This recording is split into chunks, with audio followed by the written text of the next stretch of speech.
This is the first role I've taken since leaving the RBA, and while I was at the RBA for 42 years, I was focused on the primary objective of improving the welfare of the Australian people, and this new role is a continuation of that, and I'll be helping welfare through helping kids.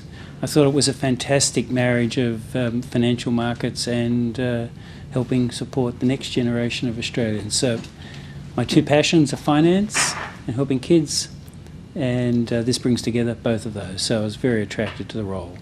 How do you view the pressures currently facing Australian children? Are they growing? And if yes, how? Well, I'm not sure whether they're growing, but they're intense. There are many children that we help through the charities, kids who have learning problems, who their families in stress. Some kids are homeless. It's really terrible, and some of these charities that we support really make a difference in kids' lives, and I'm really proud to be part of that, because the kids are the next generation, and whatever we can do as a society to help them have better and more fulfilling lives is good for them, and it's good for the community as well. You mentioned homelessness. Do you expect that issue is likely to intensify in regards to families and young children given the housing crisis? Well, it's hard. There are some families that don't have adequate housing, and with the stresses in the rental market at the moment and the rapid increase in rents, for many families those stresses are becoming more intense. So we need to build enough dwellings for the growing population. It's something that I've talked about over many years, and that remains a challenge for the business community and the government to build enough dwellings for people. And if we don't have enough dwellings, then we have homelessness. As the incoming chair of Future Generation Australia, you have a very good reason to keep a keen eye on the markets. They've hit all-time highs this year. We did see a broad-based sell-off yesterday. Are you starting to see volatility creeping into the markets?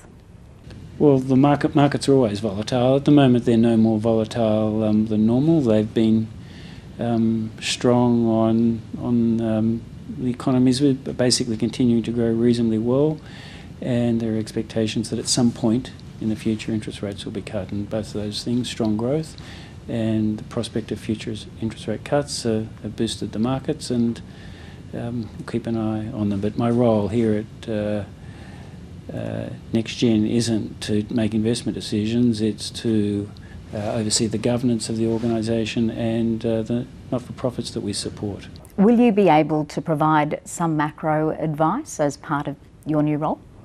I wouldn't say I'd be providing advice, but I'll certainly be involved in discussions with the team here and with some of the funds managers, and I learn as much from those discussions as I'll be able to contribute. So it's really a two-way thing. As the incoming chair of an investment company, can you tell us where you see near-term opportunities for returns? I'm not providing an investment advice, and that's not my role as chair of the company. My only investment advice to people is make sure you're diversified, because the future is uncertain. I found this out very clearly when I was the governor of the RBA. Things often turn out differently to what you expect, and as an investor, the best way to deal with that is diversify your assets. There has been a warning this week from the world's biggest fund manager, BlackRock, that US inflation is likely to reach the Fed's target rate later this year before bouncing back up and settling around 3%. Do you expect the same will happen here?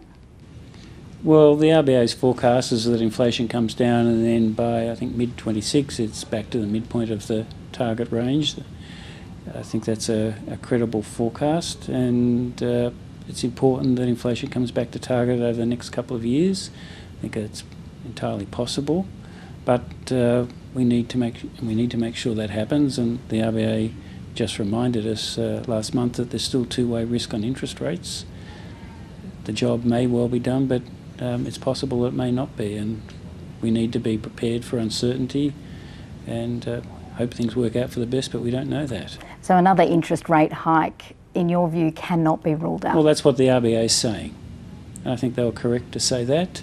The markets are pricing in interest rate reductions, but the RBA has been reminding us that it's possible that rates have to go up again.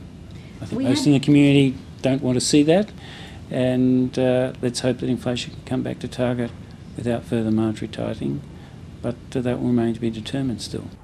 What do you see now as the greatest challenge facing the Australian economy? The greatest challenge is lifting productivity growth. We've had 30 good years of growth built on the back of productivity reforms, demographic dividends, which have been important, and rising commodity prices. In the next 20 years, we're not going to have another demographic dividend. Commodity prices probably aren't going to continue rising. So it's really going to come back to what can we do as a nation to lift productivity. If we can't become better at doing things, then we can't have increasing real wages, real asset values won't rise for investors, and the government budget is going to be under pressure. So lifting productivity growth and becoming better at doing stuff, that's our challenge. Finally, are you planning to add more roles to your board roster or still keep some time for the golf course? I don't have any particular plans. This role came along, and because it brings together my two passions, finance and kids, I was very keen to accept it. I'll have discussions with other entities over time, and whether I take on more roles will depending upon whether I'm interested in the roles that come along. Dr. Lowe, terrific to talk to you. Thank you. Nice to be with you.